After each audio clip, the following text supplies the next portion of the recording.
Whole CEO with Lisa G. I'm the best-selling author of The Boss Weight Loss. I'm bringing you the top tips to be unstoppable. This is a once-in-a-lifetime opportunity to actually pull up a chair with today's top experts in weight loss, mindset, and business. Learn our top tips to set you up for success so that you can have more energy, be fit and resilient, and feel unstoppable. Hey everyone, I'm so excited. We have Anton Chumak Andryakov, and we're going to get into it. I'm going to just tell you guys a little bit about Anton.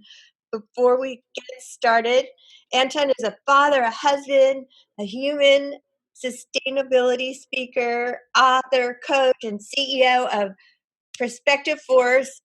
It's a corporate coaching company that is focused on bringing organizations a competitive advantage through their people. And to do so, they have changed the way coaching is done by uniting corporate wellness with 7 other major categories of coaching under one roof.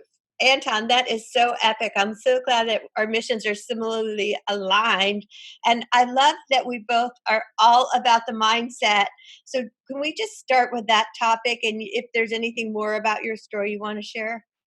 Of course, Lisa. Thank you for having me. First of all, it's a pleasure to be with on with you because I know you've been with the industry for a long time and you're a high level expert in this. So it's always good to chat with folks to really understand much more than the basics that most people, really try to strive to understand. But mindset, as far as mindset goes, the biggest thing that people forget is that we are kind of dual sided, right? Before you are a thought, you're a chemical reaction. And a thought can create a chemical reaction, just like a chemical reaction can create a thought. So what I'm getting at is often when we talk mindset, we forget about the chemical side of mindset. So people forget about their neurotransmitters, they forget about serotonin, they forget about motivation of dopamine, and they try to just only tell themselves the right words. And then they're going, you know what? I feel like I'm not moving forward at the rate that I should be, or I'm not motivated like I should be. And I'm going, don't beat yourself up. You're just looking at half the picture. You're not seeing how those internal chemicals, your neurotransmitters, are impacting your ability to do things. Now, you work with business people, so it's interesting because we both kind of have that health and business application. Because I go as far as saying, you know what, your ability to take risks, calculate decisions, work with other people, socialize, all of that ties into your chemicals inside your body. It's not just what you tell yourself in your head, it's how those chemicals interact. So I just give people a big advice to say approach it from both ends. I love it. And I know a lot of the most successful people in our country have morning routines that go along with having some kind of a mindset, almost how Tony Robbins would say, like priming your mind, and maybe something that includes meditation and focusing on your top 5 goals and working out to get all those good brain derived neurotropic factors, serotonin, and all the chemicals that you were speaking of. Do you recommend your clients have any kind of a morning routine? Yes and no. Let me answer that one. It's a tricky question because it's not, I recommend they have a routine. When that routine occurs is dependent on how their body is structured from the inside out. And it has to do with circadian pattern, right? So we talk a lot, we'll dive into stress, I'm sure, in this conversation, but stress dictates our energy pattern throughout the day. Not stress itself, but stress response from the body, our chemical release of cortisol, which is that stress chemical that gives us energy in our fight or flight. Well, if a person is waking up tired in the mornings and they have a hard time going, with Yeah. those clients, I actually have evening routines Okay. because they do a lot of stuff to set. I mean, they do have a morning routine, but it's much easier than their evening routine. Evening routine is when they set everything up, right? They get their gym clothes ready, they get their shakes, everything that they need to put out, because that's when their energy is the best. That's when they're most motivated in their evening time. So we use that motivation to create an environment for when they're less motivated for things just to kind of happen, right? So a lot of times people don't do the whole clothes. They wake up tired. And I'm like, if you don't have your clothes set out next to you and your room is not cleaned up in a nice environment, because that's a big piece. environment matters in health big time, in motivation, because if we live in this dirty environment, it's all clustered, and we're waking up and the room is dirty, it doesn't make you feel good from the start. So I say clean up your room at night, get everything ready, unless you're that morning person. If you're that morning person, different story. Then you're jumping out of bed, the first thing you're doing is hitting your motivational journals, you're doing gratitude journals. It just depends on what people do. Then some form of motivation, meditation. And meditation is tricky because there's a lot of maybe non-spiritual people that may listen to your show. And I Yeah. tell folks, look, meditation is so not complex. Like, it is not. It's like how can you disconnect from your current state in your head and just become present? Like, for some people, I say, if that's prayer for you and you're a Christian, I'm a Christian, but I also meditate. And I do believe in Eastern medicine at the same time as I'm, believe in Christianity. But I say, if prayer is your meditation, guess what Christianity teaches us? Prayer is meant to be a single channel with God.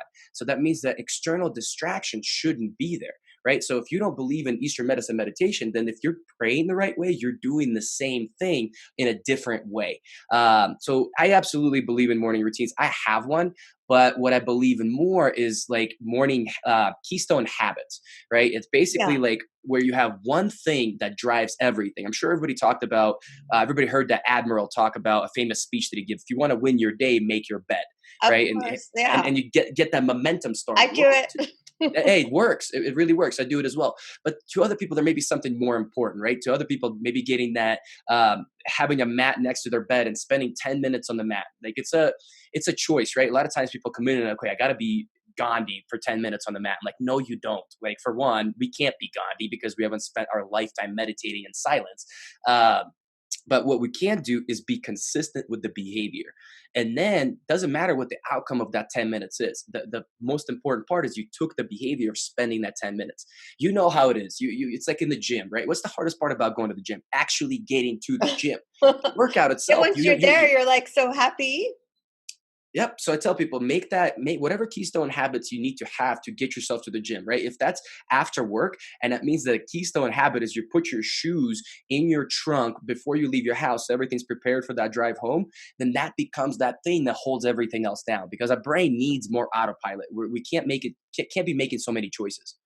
Well, I love that they give us like actionable steps. That's what I'm all about, is helping people make baby changes, like one step at a time. And I know that you're all about 10% fitter, which I Mhm. just love that title, because I feel like so many times New Year's resolutions fail by the 20th of January. And the reason is because everyone wakes up on January 1st and they're like, I'm going to change my whole life. I'm going to run 10 miles. I'm going to meditate like a Buddha. I'm just going to save all of my money. No more drinking for me. And that's not sustainable, is it? It's the all or nothing mindset. It's what we're faced in our society is two bad mindsets with around health. One is the all or nothing, which is not just health. That's pretty much everything. We're starting to do that way, and it has to do with the way our brain is screwed up right now from all the tech and overstimulation. The other one is the microwave mindset, right? I want it yesterday. I want it, Exactly. 30 pack in 20 days. All these things that are being promised out There you there. And I'm like, you know what? It just doesn't work like that. Like, what I want people to understand is you dug yourself a hole in a way by doing bad choices for a long time. How long those choices were happening without you trying to address is going to determine how long it takes you to get out. You absolutely can. And everybody can, no matter how dire the situation is. But it has to be done, like you said, through small but mighty steps, right? When they're done, and that's the whole concept of 10% fitter, is that we set goals in 6 stages. And the number one level, most people go all the way to really big goals. I'm like, you're not ready. You Yeah. haven't hit a goal in so long. And what is everybody doing now? They're saying, I'm going to shoot for the moon because even if I miss, I land among the stars. It's a common saying that everybody goes out saying. I'm like, no, it breaks down your discipline. Every time you miss your goal, you're telling your brain that the work I'm putting into it is not going to return the rewards that I want. Guess what that's hurting? Dopamine, our motivation centers, right? So with 10% fitter, it's pick what the lowest denominator is, right? What is the root cause change? Just one that we can address. And we say, this is kind of at the bottom of everything that you do. You're going to pick it for 7 days and you're going to say, at a bare minimum, I'm going to do this for 7 days, not the outcome, the choice, just the behavioral choice. And then you build on it, but you don't go backwards. Pick as low as you want. You want to do gym one time for a week? Great. We're going to celebrate the crap out of that one time when you hit it. And then we're going to try to go for two. But no matter what, we will not have a week with zero.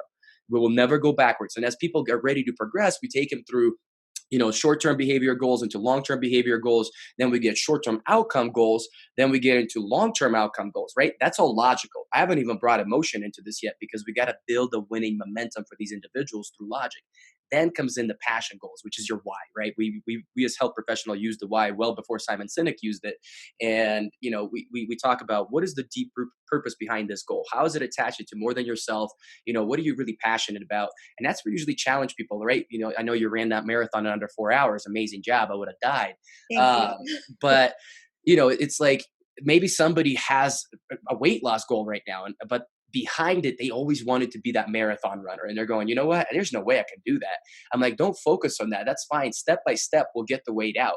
But if the passion goal is that marathon, that's that big picture that's driving you. Maybe it's a bikini competition. Maybe it's a vacation. Maybe it's go climb Mount Kilimanjaro, whatever it may be. But set that passion goal in front of yourself and watch how those behaviors and outcomes get better. But here's the problem. Most people stop there.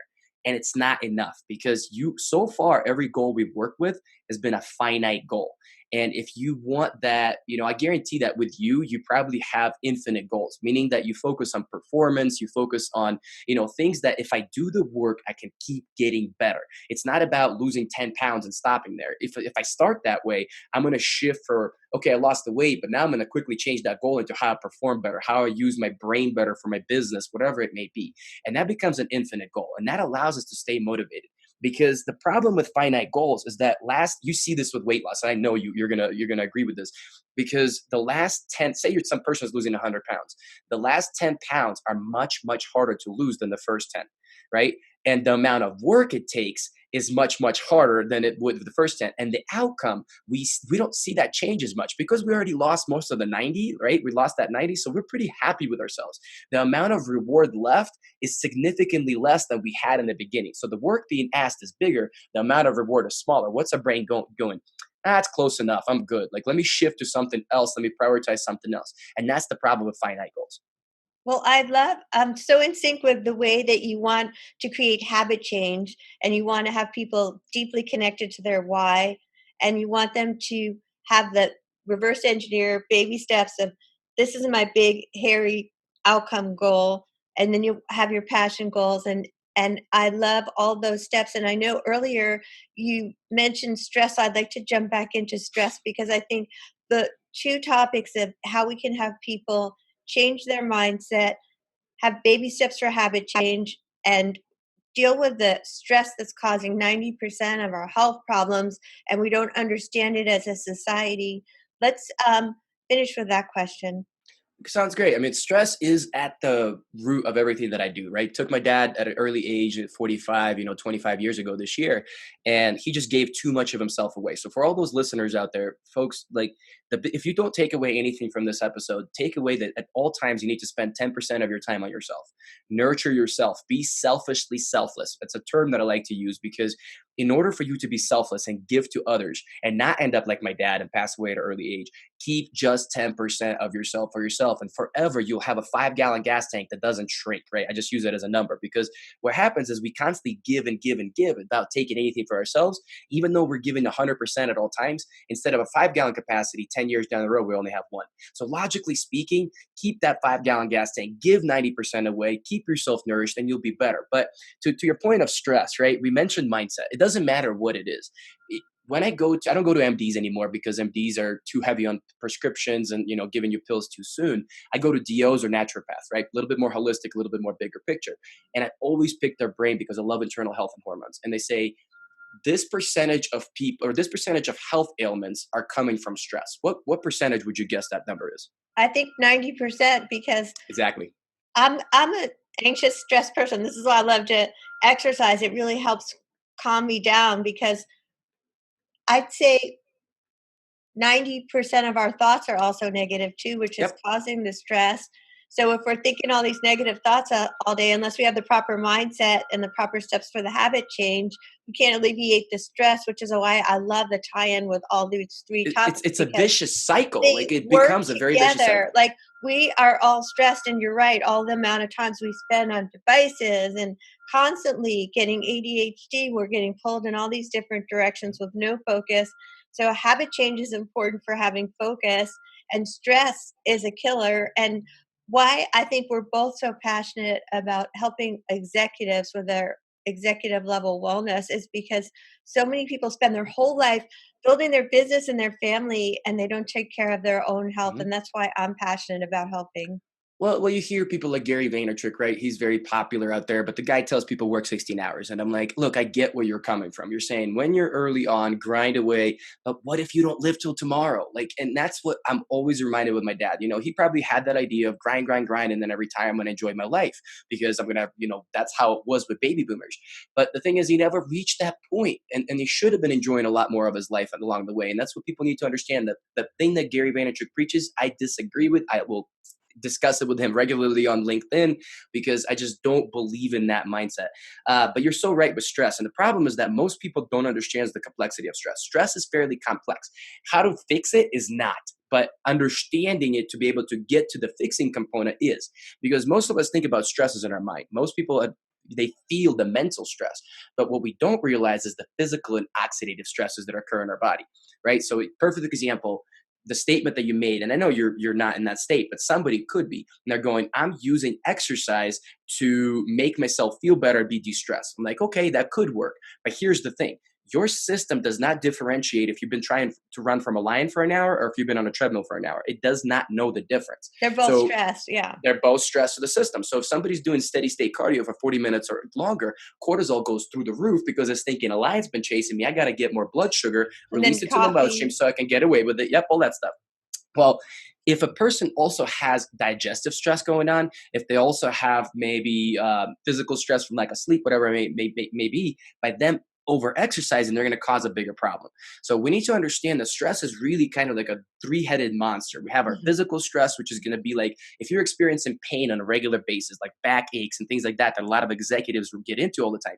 That is stressful to your body, but you don't recognize it because you're not thinking about it all the time, right? Or you are, but it's a lot more subconscious. It's not identified in your mind like a fixated thought. Then the other one is going to be oxidative. That's the chemicals, right? So if women are using not clean makeup and it has a lot of bad stuff in it, pollution in the air, cleaning products, detergents, all those things are not meant to be in our body, and they create havoc in our system. But once again, we don't associate that as stress, but it does the same thing to our system as a busy meeting that our boss is yelling at us the whole time. We just don't correlate it that way. So for folks, you need to test your stress. I'm a big fan of testing. There's a little test kit right here. There's an example of it, but it's a 4-point saliva cortisol test. So you spit into a tube in four different tubes in different parts of the day and measure what does your actual pattern look like. Because we're supposed to wake up with a high point of energy in the morning, have good energy throughout the day. Come evening time at 10 p.m., we fall asleep within 5 minutes. If that's not happening, your body's going, hey, I'm not functioning properly. I'm raising my hand. I'm trying to get your attention, but we're just not listening because we've accepted common as normal. But it's not. We're disconnected from our future selves. And because of that, we're just not seeing how our choices today are going to impact us 10 to 15 years down the road. And with 10% fitter, it's a huge focus point of get your results today, maintain them a year from now. But here's the caveat: to also not impact your health negatively 10 to 15 years down the road from the choices we made today. I And most of agree. the diets and things that people are pushed on these days impact you 10 to 15 years down the road. And then I just can't go for that. Yeah, well, thank you so much for all those great points. I'd just like to wrap it up with just a big list of all the takeaways that you can give people from all the three topics that we hit upon today because they're so prevalent. Stress is so prevalent. Mindset is so key. 10% fitter. I love your steps about just setting your shoes out if you're going to go work out, putting your mat out if you're going to meditate or do yoga. So, do you want to just tie it up in a nice little bow with like three takeaways for our audience? I actually give them three new ones because this is what I wanted to get to, because stress is kind of the main topic we covered. Journal about stress, journal about everything, but I love make it. these three things three boxes, right? Box number one, things you directly control. Box number two is things you influence. Box number three is things you have to can't control and you have to let go. Most of our stress comes from box number three. So when we start to journal and we journal our thoughts and we go, okay, what's fixating in my mind right now? Okay, which bucket is it? If it's control, great. I'm going to think about what I need to do, put it down. If it's influence, who am I influencing that I can't control this decision? Let me just write down all the steps that I can do that I can control and then let go of everything else.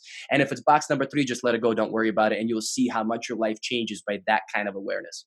Oh, thank you, Anton. You're such a wealth of information, and the journaling really helps. I love that tip. And how can our audience find you? I know we're friends on LinkedIn. Easiest thing to do is email me, Anton at perspectiveforce.com. PRO, not perspective, prospective. Perspectiveforce.com, or they can find me on LinkedIn, Anton Chumak Andryakov, or be an oak tree is actually what my profile says. Different. We Be don't an have time oak to get tree. it. I love it, Anton. Thank you for all of these really super helpful tips, and I appreciate you. You bet. You bet. Thank you so much.